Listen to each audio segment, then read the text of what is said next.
షాక్లు షాక్ల మీద షాక్లు. చంద్రబాబు ముఖ్యమంత్రి అయినప్పటి నుంచి ఏపీ ప్రజలకు షాక్లే. అధికారంలోకి వచ్చిన మరుక్షణమే హింస రచనతో ఏపీలో పశ్చిమ బెంగాల్, బీహార్ రాష్ట్రాల సరసన నిలిపి ఒక షాక్ ఇచ్చారు. అంబేద్కర్ రాజ్యాంగాన్ని పక్కన పారేసి రెడ్ బుక్ రాజ్యాంగం అమల్లోకి తెచ్చి మరో షాక్ ఇచ్చారు. వరదని ఎదుర్కోవడంలో ఘోర వైఫల్యమే కాదు, అగ్గిపెట్టెలకు, కొవ్వొత్తులకు కోట్లాది రూపాయలు ఖర్చు చేశామని చెప్పి మరో షాక్ ఇచ్చారు. సంక్షేమం లేదు, అభివృద్ధి లేదు, ఎన్నికల హామీల అమలే లేదు. వీటి నుంచి ప్రజల దృష్టిని మళ్లించడానికి తిరుమల లడ్డూ మీదే కుట్ర చేసి ప్రపంచవ్యాప్తంగా ఉన్న భక్తులకు షాక్ ఇచ్చారు. దావోస్ సమ్మిట్లో వంగి వంగి దండాలు పెట్టినా రూపాయి పెట్టుబడి పెట్టడానికి ఎవరూ ముందుకు రాని విధంగా ఏపీ ఇమేజ్ని డ్యామేజ్ చేసి పారేసి ఇంకో షాక్ ఇచ్చారు. కేవలం 19 నెలల్లో 3 లక్షల కోట్ల రూపాయలకు పైగా అప్పులు చేసి అదిరిపోయే షాక్ ఇచ్చారు. ఇలా చెప్పుకుంటూ పోతే ఘనత వహించిన నారావారి పాలనలో కూరగాయలు, నిత్యావసరాల ధరల పెరుగుదల నుంచి మొదలు పెడితే అన్ని షాక్లే షాక్లు. ఇన్ని షాక్లని తట్టుకొని నిలబడ్డ ప్రజల నిస్సహాయతని మెచ్చుకుంటూ మరోసారి విద్యుత్ ఛార్జీల పెంపుతో షాక్ ఇచ్చేశారు ఏలినవారు. 19 నెలల్లో 20,000 కోట్ల రూపాయల కరెంట్ ఛార్జీల పెంపు. బాదుడే బాదుడు. దీనిపైనే వాళ్ళ మ్యాగజైన్ స్టోరీ. నన్ను ఈసారి గెలిపిస్తే విద్యుత్ ఛార్జీలను పెంచనంటే పెంచను. ఎన్నికల ప్రచారంలో వంగి వంగి దండాలు పెడుతూ పదే పదే చంద్రబాబు చెప్పిన ఈ మాటలు ఇంకా ఏపీ ప్రజల చెవుల్లో మార్మోగుతూనే ఉన్నాయి. మాట మీద నిలబడడం మహాపాపమని బలంగా నమ్మే పాలకులు పవర్లోకి రాగానే విద్యుత్ ఛార్జీల బాధను మొదలుపెట్టేశారు. ఇచ్చిన హామీలను అమలు చేయడంలో రవంత కూడా చిత్తశుద్ధి ప్రదర్శించలేకపోతున్న చంద్రబాబు ప్రభుత్వం వేల కోట్ల రూపాయల విద్యుత్ ఛార్జీల భారాన్ని ప్రజలపై మోపడానికి మాత్రం సై అంటోంది. ఒకసారి కాదు, 2 సార్లు కాదు, ఇప్పటిదాకా 4 సార్లు విద్యుత్ ఛార్జీల వడ్డన పథకం అమలు చేసింది. చంద్రబాబు చరిత్ర తిరగేస్తే వెన్నుపోట్లు, కుట్రలతో పాటుగా విద్యుత్ ఛార్జీల మోత కూడా ఒక రేంజ్లో కనిపిస్తుంది. ప్రజల జేబులను కత్తిరిస్తూ కూటమి ప్రభుత్వం పన్నుతోన్న కరెంటు కుట్రలు అన్నీ ఇన్ని కావు. బాదుడే బాదుడు. ఆంధ్రప్రదేశ్లో గత 19 నెలలుగా కంటిన్యూ అవుతున్న స్కీమ్ ఈ బాదుడే బాదుడు ఒక్కటే. ఓవైపు ఆటవిక పాలన, మరోవైపు రెడ్ బుక్ రాజ్యాంగం అమలు, ఇంకోవైపు హింస, దాడులు, హత్యలు, అత్యాచారాలు. సంక్షేమ పథకాల జాడలేదు, అభివృద్ధి ఊసు లేదు, సూపర్ 6 అమలు లేదు. 5.5 కోట్ల మంది ప్రజల ఆకాంక్షలను వెక్కిరిస్తూ ఏపీ భవిష్యత్తును అపహాస్యం చేస్తూ పాలన సాగిస్తోంది కూటమి సర్కార్. ప్రజలను నానా రకాలుగా హింసించడానికి ఇవన్నీ చాలవన్నట్లుగా బాదుడే బాదుడు స్కీమ్ను మొదలుపెట్టింది చంద్రబాబు ప్రభుత్వం. ఇప్పటికీ 2 సార్లు రిజిస్ట్రేషన్ల కేంద్రంగా ప్రజల కష్టార్జితాన్ని పిండుకోవటానికి సై అనేసిన చంద్రబాబు ప్రభుత్వం 4 సార్లు విద్యుత్ ఛార్జీల వడ్డనతో 20,000 కోట్ల రూపాయల భారాన్ని ప్రజల నెత్తిన వేసేసింది. మాట్లాడితే సంపద సృష్టి అంటే ఏంటో చూపిస్తాను, సంపద సృష్టి అంటే ఏంటో చూపిస్తానంటూ తెగ హడావుడి చేసే చంద్రబాబు చివరికి నాన్ స్టాప్ వడ్డనలతో ప్రజల నడ్డి విరుస్తూ అదే సంపద సృష్టి అని ప్రజలను వెక్కిరిస్తున్నారు. ఇది సంపద సృష్టి కాదు, దోపిడీ సృష్టి అంటూ ఏలిన వారి ఘనకార్యాలను చూసి ఆగ్రహంతో ఊగిపోతున్నారు 5.5 కోట్ల మంది ప్రజలు. ఓట్లేసి గెలిపించండి, అధికారంలోకి వస్తే విద్యుత్ ఛార్జీలు పెంచం, అవసరమైతే తగ్గిస్తామని ఎన్నికలకు ముందు నమ్మించి గద్దెనెక్కిన చంద్రబాబు ఆనాక మాట తప్పారు. ఓవైపు 1,000 కోట్ల రూపాయల విద్యుత్ ఛార్జీలు భారం మోపుతూ, మరోవైపు అధికారంలోకి వచ్చిన తర్వాత అసలు విద్యుత్ ఛార్జీలే పెంచలేదని, పైగా తగ్గించామని సీఎం చంద్రబాబుతో పాటు రాష్ట్ర మంత్రులు కూడా బుకాయిస్తున్నారు. ఎల్లో మీడియాను అడ్డు పెట్టుకుని నిస్సిగ్గుగా పచ్చాబద్దాలతో ప్రజలను ఏమార్చే ప్రయత్నం చేస్తున్నారు. ఇప్పుడు ఏమీ మేము పెంచలేదు, అంత 15,000 కోట్ల రూపాయల భారాన్ని మోపితే 8,000 కోట్ల రూపాయలు ఏపీఆర్సీ రద్దు చేసింది, మేము 4,000 కోట్ల రూపాయలు మేము భరిస్తున్నాం కాబట్టి 0 అని చెప్పి మాట్లాడుతున్నారు మన కూటమి పెద్దలందరూ కూడా. వాస్తవంగా 40 పైసల్ని ఒక్క యూనిట్కి మీద అదనంగా వసూలు చేసే కార్యక్రమం 2023 లెక్కలు కట్టి ఈ రోజు దాకా వసూలు చేస్తున్నారు. ఇది దాదాపు కూటమి అధికారంలోకి వచ్చిన తర్వాత 18,000 కోట్ల రూపాయలని ఇప్పటికే వసూలు చేశారు. ఇది కొనసాగుతా ఉంది. దీన్ని రద్దు చేయమనండి. ఇది రద్దు చేయకుండా ట్రూ డౌన్ అని చెప్పి మాట్లాడడం హాస్యాస్పదమైంది. చంద్రబాబు ప్రభుత్వం అధికారంలోకి రాగానే 2024 నవంబర్లో తొలిసారి 6,072.86 కోట్లు, రెండోసారి 2025లో 9,412.50 కోట్లు, 2024-25 ఆర్థిక ఏడాదిలో 1,863.64 కోట్లు, ప్రస్తుత ఆర్థిక ఏడాదిలో 2,787 కోట్లు వడ్డించారు. మొత్తంగా 4 విడతలుగా 20,000 కోట్ల రూపాయల భారం ప్రజల నెత్తిన వేసి మళ్ళీ పైకి మాత్రం అసలు విద్యుత్ ఛార్జీలే పెంచలేదని చంద్రబాబు తెగ కబుర్లు చెప్తున్నారు. ఒక అబద్ధాన్ని 100 సార్లు చెప్తే ప్రజలు నమ్మేస్తారని కుట్ర సిద్ధాంతాన్ని ఇక్కడ కూడా అమలు చేస్తున్నారు.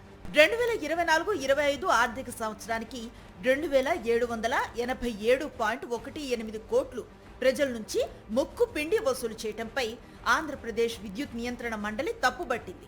ఇందులో 1,863.64 కోట్లకు మాత్రమే అనుమతినిస్తూ మిగతా 923.55 కోట్లను ప్రజలకు తిరిగిచ్చేయాలని చెప్పింది.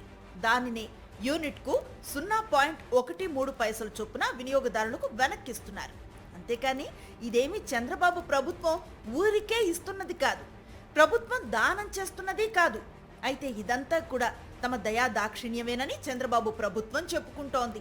ఎల్లో మీడియా ద్వారా తనకు అనుకూలంగా ప్రచారం చేయించుకుంటోంది.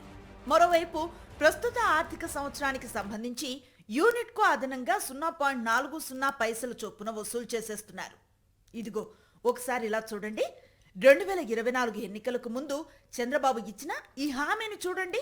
నేను వస్తానే కరెంటు ఛార్జీలు పెంచనని చెప్పి మీకు హామీ ఇస్తున్నా. నేను వస్తానే కరెంటు ఛార్జీలు పెంచనని చెప్పి మీకు హామీ ఇస్తున్నా.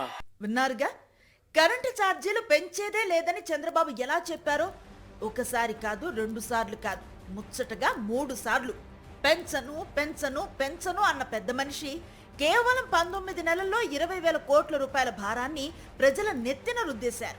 ప్రతి చోట మైకు పట్టుకుని అధికారంలోకి వస్తే విద్యుత్ ఛార్జీలు పెంచేది లేదని చెప్పటమే కాదు, ఇంకా చంద్రబాబు ఏమేం చెప్పారో ఒకసారి వినండి. రాబోయే 5 సంవత్సరాల్లో కరెంటు ఛార్జీలు పెంచను, మీరే కరెంటు ఉత్పత్తి చేసే పరిస్థితి తీసుకొస్తా, మీరే వినియోగం చేసుకునే పరిస్థితి తీసుకొస్తా. గ్రిడ్ మేనేజ్మెంట్ కు మాత్రం నేను కనెక్టివిటీ పెడతా, డెఫిసిట్ వస్తే సర్ప్లస్ వస్తే మేనేజ్మెంట్ నేను చేస్తా, కరెంటు ఛార్జీలు తగ్గించే బాధ్యత నాదని మరొకసారి మీ అందరికి హామీ ఇస్తున్నా. అది విషయం. విద్యుత్ ఛార్జీలు పెంచకపోగా అవసరమైతే వినియోగదారులే విద్యుత్ అమ్ముకునేలా చేస్తామని ప్రగల్భాలు పలికారు చంద్రబాబు. మరిప్పుడు జరుగుతోందేంటి?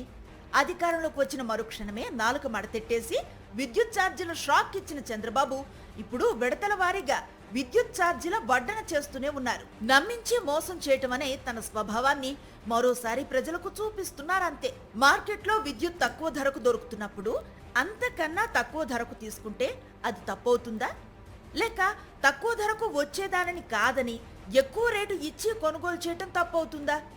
కేంద్ర ప్రభుత్వ రంగ సంస్థ అయిన సెకి నుంచి యూనిట్ 2.49 చొప్పున సౌర విద్యుత్ కొనటం మంచిదా? లేక ప్రైవేటు రంగ సంస్థ axis energy venture India private limited నుంచి యూనిట్ 4.60 చొప్పున తీసుకోవటం మంచిదా? సౌర విద్యుత్ కొనుగోలుకు తమతో ఒప్పందం చేసుకుంటే కేంద్ర విద్యుత్ మంత్రిత్వ శాఖ ప్రత్యేక ప్రోత్సాహకంగా అంతర్రాష్ట్ర ప్రసార ఛార్జీల నుంచి మినహాయింపు వస్తుందని సెకి స్పష్టంగా చెప్పింది. సెకితో కుదుర్చుకునే పునరుత్పాదక విద్యుత్ ఒప్పందాలకు అంతర్రాష్ట్ర ప్రసార ఛార్జీలు ఉండవని కేంద్ర విద్యుత్ మంత్రిత్వ శాఖ ఆదేశాలిచ్చింది. అయినా చంద్రబాబుకు పట్టలేదు. సెకి ఒప్పందాలకు 25 ఏళ్ల పాటు విద్యుత్ ప్రసార ఛార్జీలు ఉండవని కేంద్ర విద్యుత్ నియంత్రణ మండలి స్పష్టం చేసినా చంద్రబాబు చెవికెక్కలేదు.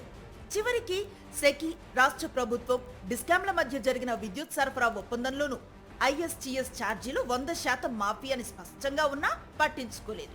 కేవలం గత ప్రభుత్వంపై బురద చల్లాలి, జగన్పై నిందలు వెయ్యాలి, ఒప్పందంపై విషం కక్కాలి. ఇవే అజెండాగా రోజుల తరబడి టీడీపీ, దాని అనుబంధ మీడియా తప్పుడు ప్రచారం చేశాయి. అర్థం లేని ఆరోపణలు చేస్తూ ఎల్లో మీడియాలో అసత్య కథనాలు రాశాయి. కానీ చంద్రబాబు నిర్వాహకం వల్ల 25 ఏళ్ల పాటు 400 మెగావాట్ల విద్యుత్ కొనుగోలు ద్వారా ఏకంగా 14,186 కోట్ల భారం పడుతుంది. సెకితో ఒప్పందం చేసుకోవటం వల్ల అంతర్రాష్ట్ర ప్రసార ఛార్జీల నుంచి మినహాయింపు వస్తుంది, కానీ యాక్సిస్తో పీపీఏలకు ఆ మినహాయింపు కూడా రాదు. పైగా పవన, సౌర, హైబ్రిడ్ విద్యుత్ ఇప్పుడు మార్కెట్లో యూనిట్ ₹2.90 కంటే తక్కువగానే దొరుకుతుంది. అలాంటప్పుడు ప్రైవేటు డెవలపర్ల నుంచి యూనిట్ ₹4.60కు కొనాల్సిన అవసరం ఏంటో, దాని వెనుక అసలు కారణాలేమిటో చంద్రబాబు సర్కారే చెప్పాలి. నమ్మించి నట్టేట ముంచటంలో చంద్రబాబుకు 4 దశాబ్దాలకు మించిన అనుభవం ఉంది. ఆ అనుభవం మొత్తాన్ని ఉపయోగించి సూపర్ 6 హామీల నుంచి మొదలు పెడితే విద్యుత్ ఛార్జీల వరకు 5.5 కోట్ల మంది ప్రజలకు షాక్స్ మీద షాక్స్ ఇస్తూనే ఉన్నారు. చెప్పేదొకటి చేసేదొకటి. ఎన్నికలకు ముందొక మాట, అధికారంలోకి వచ్చాక ఒక మాట. ఎన్నికల ఏరు దాటగానే హామీల తెప్పకి నిప్పు. ఈ టైప్ డైలాగ్స్ అన్నీ చంద్రబాబుకి సూట్ అయినట్టుగా దేశంలో మరే నాయకుడికి సూట్ కావు.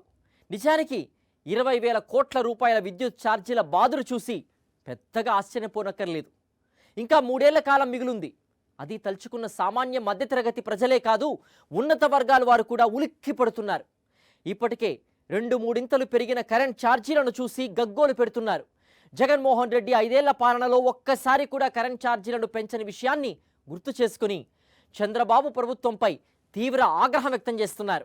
సంపద సృష్టిస్తానంటూ దశాబ్దాలుగా చెప్పటమే తప్ప చేతల్లో చూపని చంద్రబాబు అధికారంలోకి వచ్చిన ప్రతిసారి ఒకటి మాత్రం తప్పకుండా చూపిస్తారు. ఎన్ని రకాలుగా సామాన్యుల నుంచి ఛార్జీలు పిండాలో చంద్రబాబుకు తెలిసినంతగా మరొకరికి తెలీదు.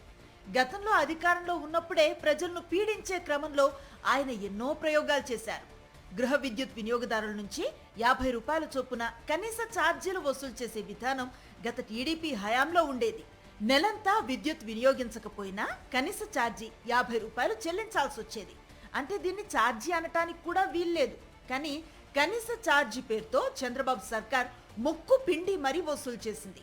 అలానే సగటు యూనిట్ సేవా వ్యయం కూడా ₹7.17 వసూలు చేసేది. విద్యుత్ వినియోగాన్ని బట్టి స్లాబులను మార్చి అధిక భారం వేసే విధానాన్ని టీడీపీ సర్కారే గతంలో అమలు చేసింది. గతంలో చంద్రబాబు ప్రభుత్వం తీసుకున్న దగాకోరు నిర్ణయాల వల్ల సుదీర్ఘకాలం ప్రజలు మూల్యం చెల్లించాల్సిన పరిస్థితి ఏర్పడింది. ఇందుకు ఎన్నో ఉదాహరణలు ఉన్నాయి. గతంలో అవసరం లేకపోయినా పవర్ పర్చేజ్లను అధిక ధరలకు చంద్రబాబు కుదుర్చుకున్నారు. దీంతో విద్యుత్ సంస్థలపై ₹1,000 కోట్ల భారం పడింది. ఇలా చెప్పుకుంటూ పోతే గతంలో అధికారంలో ఉన్నప్పుడు చంద్రబాబు ఎన్నో రూపాల్లో ప్రజల మీద భారం వేశారు. ఇప్పుడు అంతకు మించి అన్న తరహాలో గత 19 నెలలుగా బాదుడు కార్యక్రమాన్ని నాన్ స్టాప్ గా కంటిన్యూ చేస్తున్నారు. 2014-19 పాలనలో చంద్రబాబు చేసిన పాపాలు రాష్ట్ర ప్రజలకు, విద్యుత్ సంస్థలకు శాపాలుగా మారి నేటికి వెంటాడుతున్నాయి. నాడు చంద్రబాబు విద్యుత్ రంగానికి చేసిన అనవసర విద్యుత్ కొనుగోలు ఒప్పందాల కారణంగా విద్యుత్ సంస్థలు నేటికి తేరుకోలేకపోతున్నాయి. విద్యుత్ కొనుగోలు ఖర్చులతో పాటు పాత అప్పులకు వడ్డీలు కట్టేందుకు కొత్త అప్పులు చేయాల్సి వస్తోంది. ఆ భారం అంతిమంగా విద్యుత్ వినియోగదారులపైనే పడుతోంది. ఈ విషయాన్ని గుర్తించిన వైఎస్ జగన్మోహన్ రెడ్డి ప్రభుత్వం విద్యుత్ సంస్థలను బలోపేతం చేసేందుకు అనేక చర్యలను చేపట్టింది. విద్యుత్ సంస్థలకు ఆర్థికంగా చేయూతనిచ్చింది. ప్రజలపై ఛార్జీల భారం పడకూడదని భావించి ఉత్పత్తి సామర్థ్యాన్ని మెరుగుపరిచింది. జగన్ దార్శనికత కారణంగా 5 ఏళ్లలో గత ప్రభుత్వం విద్యుత్ రంగంలో విప్లవాత్మక వృద్ధిని సాధించింది. అలాంటి పరిస్థితుల్లో చంద్రబాబు అధికారంలోకి రాగానే విద్యుత్ ఛార్జీల పిడుగు ప్రజల నెత్తిన పడింది. మరోపక్క విద్యుత్ సంస్థలు సైతం బలహీనపడుతున్నాయి. వైఎస్ జగన్మోహన్ రెడ్డి చేపట్టిన సంస్కరణలు, తీసుకువచ్చిన వినూత్న విధానాల వల్ల 2019-24 మధ్య విద్యుత్ సంస్థల నిర్వహణ ఖర్చులు భారీగా తగ్గాయి. ఆంధ్రప్రదేశ్ తూర్పు, మధ్య, దక్షిణ ప్రాంత విద్యుత్ పంపిణీ సంస్థలు ఆ మిగులును కొంత ప్రజలకు వెనక్కు కూడా ఇచ్చి మిగతాది తమ ఇతర ఖర్చుల్లో సర్దుబాటు చేసుకున్నాయి. దానివల్ల రాష్ట్ర ప్రజలపై విద్యుత్ ఛార్జీల భారం తప్పింది. 2019-20 నుంచి 2023-24 వరకు ఏపీఈ పీడీసీఎల్ 1,974.75 కోట్లు, 2020-21 నుంచి 2023-24 వరకు ఏపీ సిపిడిసిఎల్ 1,400 కోట్ల ఖర్చులు మిగిల్చాయి. ఈ మొత్తం 3,374.74 కోట్లను ట్రూ డౌన్ చేశాయి. ఈ డబ్బును 2024-25 వార్షిక ఆదాయ వ్యయ నివేదిక ఏఆర్ఆర్లో డిస్కామ్లు సర్దుబాటు చేశాయి. అంటే వాటి రెవెన్యూ గ్యాప్ను భర్తీ చేసుకోవటానికి వినియోగించుకున్నాయి. తద్వారా బకాయిల భారాన్ని తగ్గించుకున్నాయి. వినియోగదారులకు విద్యుత్ ఛార్జీలు పెంచాల్సిన అవసరం రాలేదు. అలానే గత వైఎస్ఆర్సీపీ ప్రభుత్వంలో విద్యుత్ పంపిణీ కోసం చేసిన ఖర్చుల్లో 1,878.18 కోట్లు మిగిలాయి. ఆ మేరకు డిస్కామ్లకు ఏపీ ట్రాన్స్కో తిరిగిస్తోంది. ఈ మొత్తంలో ఇప్పటికే చాలా వరకు సర్దుబాటు చేయగా మిగిలిన 134.08 కోట్లను వెనక్కిచ్చేందుకు ఏపీఈఆర్సీ ఇటీవల ఉత్తర్వులు జారీ చేసింది. 2014 నుంచి 5 ఏళ్ల పాటు చంద్రబాబు పాలనలో డిస్కాంలు వసూలు చేసిన ట్రోప్ ఛార్జీలు 196 కోట్లను ట్రూ డౌన్ చేసి వినియోగదారులకు డిస్కాంలు వెనక్కిచ్చాయి. అది కూడా కలిపి జగన్ ప్రభుత్వ చర్యల కారణంగా వినియోగదారులకు మొత్తంగా 5448.93 కోట్ల ప్రయోజనం చేకూరింది. 2 ఏళ్ల విలువైన సమయాన్ని కరోనా మింగేసినా జగన్మోహన్ రెడ్డి ప్రభుత్వంలో 5 ఏళ్ల పాటు ఒక్కసారి కూడా విద్యుత్ ఛార్జీలను పెంచలేదు. పైగా వినియోగదారులకే 5,000 కోట్ల రూపాయల ప్రయోజనం చేకూరింది. కానీ చంద్రబాబు అధికారంలోకి వచ్చాక మొత్తం సీన్ రివర్స్ అయింది. కేవలం 19 నెలల్లో 20,000 కోట్ల రూపాయల భారం ప్రజల మీద మోపారు చంద్రబాబు. దీంతో రాబోయే 3 ఏళ్లలో ఇంకెంత విద్యుత్ ఛార్జీల వడ్డన ఉంటుందో అని ఉలిక్కి పడుతున్నారు ప్రజలు. హత్యలు, అధికారాన్ని అడ్డుపెట్టుకుని పేదల మీద తనకున్న అసహ్యాన్ని చూపిస్తూ చేసిన హత్యలు, ప్రజాస్వామ్య దేశంలో నిరసనను కూడా సహించలేని నిరంకుశ నాయకుడు చేసిన హత్యలు, కరెంట్ ఛార్జీలు కట్టలేకపోతున్నామన్న రైతుల్ని గుర్రాలతో తొక్కించి లాఠీలతో కొట్టించి ప్రపంచ బ్యాంకు పాలసీలకు బలిస్తూ కార్పొరేట్ ఏజెంట్ చేసిన హత్యలు, ప్రశ్నిస్తే ప్రాణాలు తీస్తానని నాటి ఉమ్మడి ఆంధ్రప్రదేశ్ ప్రజలకు వార్నింగ్ ఇస్తూ విజన్ 2020లో భాగంగా చేసిన హత్యలు, స్వాతంత్రోద్యమంలో తెల్లోడి నరమేధాన్ని మరిపిస్తూ స్వాతంత్ర భారతంలో తెలుగోడు చేసిన హత్యలు, ఏపీలో విద్యుత్ ఛార్జీల వడ్డన పథకం నాన్ స్టాప్గా అమలవుతున్న నేపథ్యంలో 2000లో విద్యుత్ ఛార్జీలు తగ్గించమన్న పాపానికి ప్రజల్ని పిట్టల్లా కాల్చేసిన చంద్రబాబు ప్రభుత్వ కరకసత్వాన్ని గుర్తు తెచ్చుకుని 5.5 కోట్ల మంది ఉలిక్కి పడుతున్నారు. చంద్రబాబుకు హామీలను ఎగ్గొట్టడం కొత్తేం కాదు. ప్రజల మీద పన్నుల భారం, విద్యుత్ ఛార్జీల భారం మోపటం కొత్తేం కాదు. గద్దె ఎక్కగానే ప్రజలను పురుగుల కంటే హీనంగా చూడటమూ కొత్తేం కాదు. ఈ సందర్భంలోనే తన నిరంకుశ విధానాలను ప్రశ్నించిన వారి విషయంలో చంద్రబాబు ఎంత రాక్షసంగా వ్యవహరిస్తారో గుర్తు చేసుకుంటున్నారు తెలుగు ప్రజలు. ఎందుకంటే విద్యుత్ ఛార్జీలు తగ్గించమన్న పాపానికి నాడు హైదరాబాద్లో బషీర్బాగ్లో చంద్రబాబు ప్రభుత్వం సృష్టించిన మారణ హోమం అంతా ఇంతా కాదు. ఈ ఘోరానికి 26 ఏళ్లు, ఈ క్రౌర్యానికి అక్షరాల 26 ఏళ్లు. ప్రజల ప్రాణాలను గాల్లో కలిపేసిన చంద్రబాబు పాపానికి ఖచ్చితంగా 26 ఏళ్లు. పట్టపగలే తమ ఏలుబడిలో ప్రజల నెత్తిటితో నడి రోడ్డుపై ముగ్గేసిన నిరంకుశ పోకడకు 26 ఏళ్లు. వీళ్ళు శత్రు సైనికులు కారు. మన దేశాన్ని దోచుకోటానికో మన ధన మాన ప్రాణాలు కొల్లగొట్టడానికో వచ్చిన వాళ్ళు కారు. మన రాజ్యాన్ని కబలించి మన మీదే పెత్తనం చేద్దామని వచ్చిన దురాక్రమణదారులు కారు. దేశ ద్రోహానికి కుట్ర చేస్తున్న విద్రోహులు కారు. దేశంలో హింసను రాచేయటానికి వ్యూహరచన చేసిన ఉగ్రవాదులు కారు. కనీసం మామూలు నేరగాళ్లు కూడా కారు. అయినా పోలీసులు ఇంతగా బరి తెగించి కాల్పులెందుకు జరిపారు? ఏంటి ఈ పేదలు చేసిన పాపం? ఏంటి ఈ జనాలు చేసిన ఘోరం? ఏంటి ఈ మనుషులు చేసిన దారుణం? అసలు ఇంత జనం ఇక్కడికి ఎందుకు వచ్చారు? వీళ్ళందరికీ ఏం కావాలి? ఈ నిరుపేద జనం ఇక్కడికొచ్చింది విద్యుత్ ఛార్జీలు భరించలేకున్నాం బాబయ్య, పేదోళ్ళం కాస్త కనికరం చూపి ఛార్జీలు తగ్గించండి దొరా అని అడగటానికి వచ్చారు. ఛార్జీలు తగ్గించకపోతే దండగమారి వ్యవహారంగా మార్చేసిన వ్యవసాయాన్ని ఇక వదులుకోవాల్సిందే దొరా అని వేడుకోవటానికి వచ్చారు. వ్యవసాయం లేకుంటే తాము బతకలేమని చెప్పటానికి వచ్చారు. పేదలు అలా అనుకోవటమే చంద్రబాబుకు నచ్చలేదు.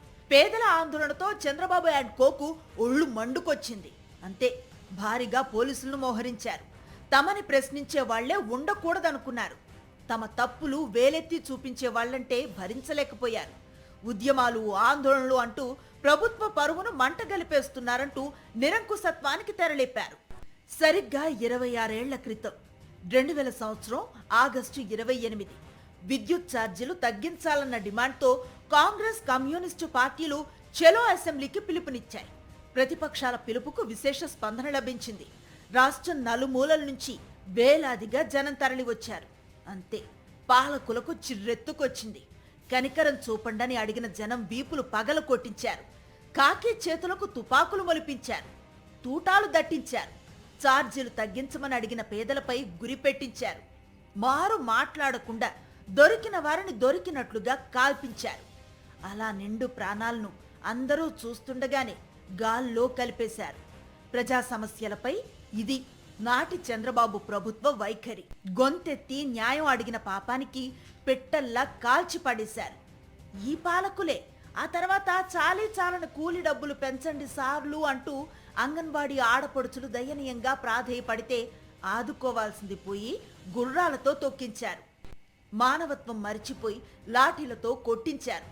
నెత్తురోడి బోరుమన్న ఆడపిడ్డలను ఈడ్చుకుపోయారు. విద్యుత్ ఛార్జీల పెంపుపై నిరసన తెలిపినందుకే పేదలను గుండెల మీద తుపాకీలు ఎక్కి పెట్టించి కాల్పులు జరిపింది చంద్రబాబు ప్రభుత్వం. నేడు అదే చంద్రబాబు ప్రభుత్వం ఏపీ ప్రజల మీద 20,000 కోట్ల రూపాయల విద్యుత్ ఛార్జీల భారాన్ని మోపింది. రాబోయే 3.5 ఏళ్లలో ఇంకెంతగా చంద్రబాబు ప్రభుత్వం ఛార్జీల మోత మోగిస్తుందో అన్న ఆందోళన, ఇదెక్కడి అన్యాయం అని ప్రశ్నిస్తే మరో బషీర్బాగ్ను సృష్టిస్తుందో అన్న భయంతో ఏపీ ప్రజలు వణికిపోతున్నారు. అదే సమయంలో 5 ఏళ్ల పాటు కరెంట్ ఛార్జీలు పెంచకుండా పాలన సాగించిన జగన్మోహన్ రెడ్డి ప్రభుత్వాన్ని 5.5 కోట్ల మంది ప్రజలు పదే పదే గుర్తు చేసుకుంటున్నారు. ఇది వాటి మ్యాక్సిమం స్టోరీ.